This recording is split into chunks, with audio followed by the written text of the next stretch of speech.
Hello and welcome to the first lecture of English 311 Advanced Composition, Fall 2015, taught at New Mexico State University. And my name is Dr. Renee Dupre. The title of this lecture is You've Gotta Have Style. Today I'll be talking about style in writing. We'll start by defining style. What is it? And secondly, we'll be looking at what are the different components of style? What are the things that make up your writing style? We'll look a little bit about what are the things that affect style, including and especially the historical context in which writing styles evolve. And then finally, we'll turn to a brief discussion of how to analyze your own style. You will also find a supplemental handout in the course pack that will help you to do some analysis of your own style and to look at some different styles across the ages. First, what is style? Style is fundamentally how something is said, not what is said.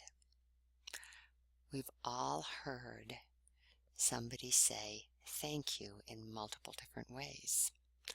You can say thank you in a way that really truly indicates gratitude. You can say thank you in a way that is ironic. You can say thank you in a way that is angry. Those same two words, depending on the style in which they are said, can have multiple different meanings. When you're writing, you don't have the luxury of a voice to modulate your writing, so you have to develop a complete and total style that will help your readers understand the underlying meaning of your words. You have to remember that style, despite what Strunk and White might have proposed, is really unique to the writer.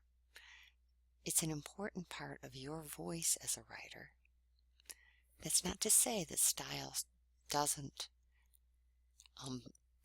shouldn't be specific to a specific situation. However, you will develop your very own writing style as you write more and more.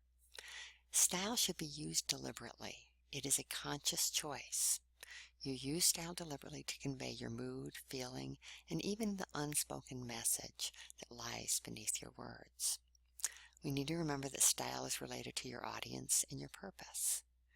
You may decide to take an academic article and turn it into a newspaper article. Obviously, you're going to have different audiences for those two pieces, and those two pieces also have different purposes, and they will be written in very different styles. Your word choices, your diction, and your use of passive versus active verbs will all vary depending on your audience again and your purpose. What are some of the key components of style? One of the most frequently overlooked components of style, but most important, is simply your sentence structure. How are you structuring your sentences? How long are your sentences? Are you varying them? And are you positioning them differently? A second component of style is your tone, as I discussed in the example of thank you. Tone can convey meaning in ways that words cannot. Third is your use of figurative language and other literary devices. These are devices such as metaphor or simile. Other devices might include allegory, hyperbole, understatement, anecdote. All of those devices can help you to convey your meaning and develop your style. If you choose to describe many sensory details, a smell, a feel, anything that you can describe, that you can sense with any of your five senses, can help to enhance your style. Another key element of style is your use of sound devices. One of my favorite ones is the use of onomatopoeia, even if I can say the word very clearly. That means words that sound similar to the thing that they are meant to depict. Those would be words such as woof, grunt, huff, buzz. If you read many children's books, you'll encounter this all the time. Other sound devices could be rhythm, repetition, or alliteration, which is the repetition of the first sound of a word. Your word choices. Are you using complex, sophisticated words? Simple, short, monosyllabic words? What kinds of words are you choosing, and how does that affect your style? Your use of dialogue. Especially if you're writing fiction or creative nonfiction, are you choosing to actually use words and dialogue that you're putting into your character's mouth or that people have said? Your use of local color. Are you writing in the dialect, describing the characters or customs or geography of a specific locale? And finally, your use of irony can also affect your style. Irony, which is often a confusing issue for writers, is simply the difference between the appearance of things and reality. For instance, several years ago, while I was in Michigan caring for my mother who was extremely frail and dying of cancer, I fell and broke my arm. The irony was that at the moment that I fell and broke my arm by slipping on some black ice under some snow, I was thinking about how frail my mother was and how devastating a fall would be for her. Yes, I was highly embarrassed when, half an hour later, I was calling my mother to come give me a ride to the hospital. That is irony. What are some of the things that affect style? First of all, training. How did the author learn to write? Did the author learn to write in an academic setting? As a journalist in a newspaper room? Simply by reading? Those elements are going to affect the author's style. What is the era?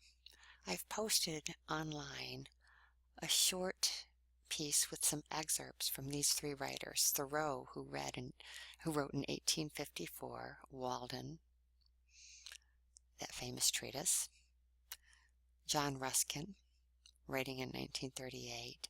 And finally, a contemporary author who also writes about Walden Pond, Charles Johnson.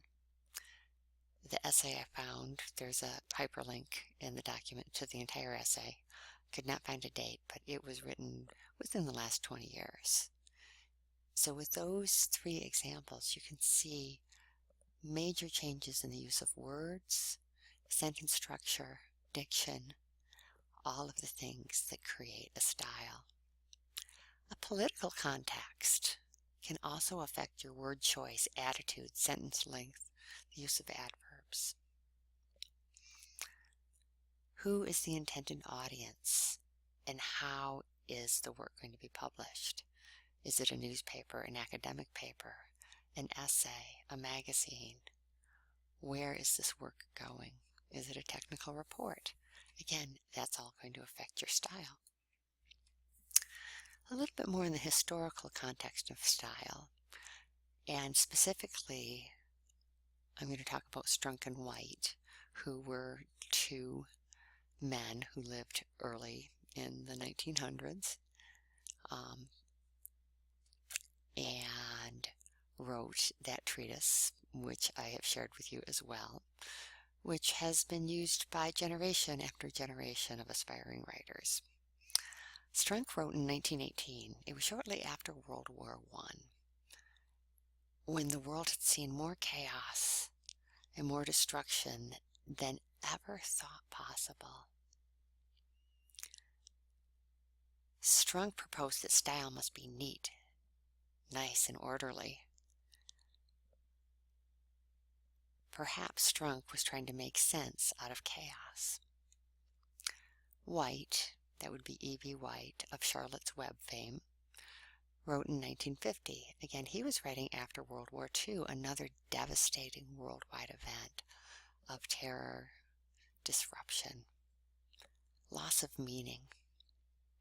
Interestingly, White really emphasized the need for vigor, for a manly, sharp, clean style that was strong, and poo-pooed the idea of the womanly style of flowery prose, which you will see if you look at the examples from Thoreau and Ruskin.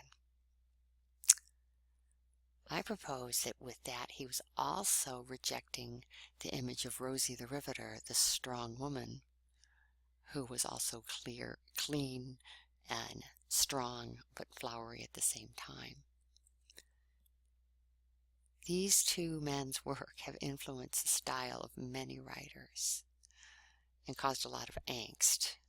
I hope that as you read the 2 assigned essays for this week, which we will be discussing, that if you are a victim of the angst of Strunk and White, you start to find a little bit of solace. Just one more reminder about the importance of different styles for different occasions. And I apologize for the typo here, and occasions. I should give a point to anybody who finds it. Just as you would not wear a lovely green one-sided evening gown if you were headed out to play football, you would not use the same style that you would use in an academic journal to write a newspaper article. And this is an illustration that I really want to emphasize, because so often I find that writers will say, well, this is my style. And it is your style, and you need to develop your own style. But as you do that, you also have to remember the context. And just as you would dress appropriately for going to church or for a job interview, or for a run down a fashion runway, those same pieces of clothing would not be as appropriate in a different context. So just if you can think about that as you're writing, that might help you to choose the appropriate style for the piece of writing you're working on. One of the key things that you can do to improve your style is to analyze it. After you've written the first essay for this course, I am going to ask you to actually perform a thorough analysis of your style.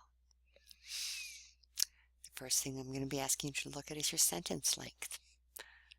You want to be shooting for a variety in sentence length overall and in each paragraph. So if every sentence in one paragraph is short, maybe you want some variety there. You want to look at what is emphasized in your sentences. Where are you putting the most important piece of information? Is it at the end, at the beginning, or have you put it out of order? All of those things can lend emphasis to it. Or is it buried at the end or in the middle when something more mundane is getting more emphasis? Your sentence structure and variety. What kind of sentences are you using? Are they all simple? Are they complex? Compound, complex? Fancy ways of saying, are you varying the way that you're building your sentences? Do you also use modifiers to create variety? And are you using those modifiers in varied ways? Finally, I'd like you to look at the first elements. That's the first detachable grammatical element that you can get in it, that you have in a sentence. For instance, it could be your subject, a transitional word or phrase, a prepositional phrase, expletive such as there or it, or other items. The big question I'd like you to ask is, do you start your sentences in different ways? Again, I've put up a link in the course pack. It's a wonderful handout from MIT that can help you to perform that analysis. So here are the takeaways I'd like you to have from today's lecture. First of all, style is how you say something, not what you say. Style is made up of many components. Again, think of that complex soup. Style is not alone. It does not stand alone. It is affected by the historical and political context. It is affected by technology. Style is not right or wrong, but different styles are appropriate for different types of writing in different settings, different purposes. Analyzing your own style is an important part of improving your writing. And finally, most importantly, you have the choice, and you need to choose your writing style consciously. As you grow as a writer, you will find that you will be able to write in multiple different styles, each of which is appropriate to a different audience and purpose. That's it for today. Please feel free to drop me a note if you have any questions, comments, or would like some further explanation. I'll be seeing you online. Thanks.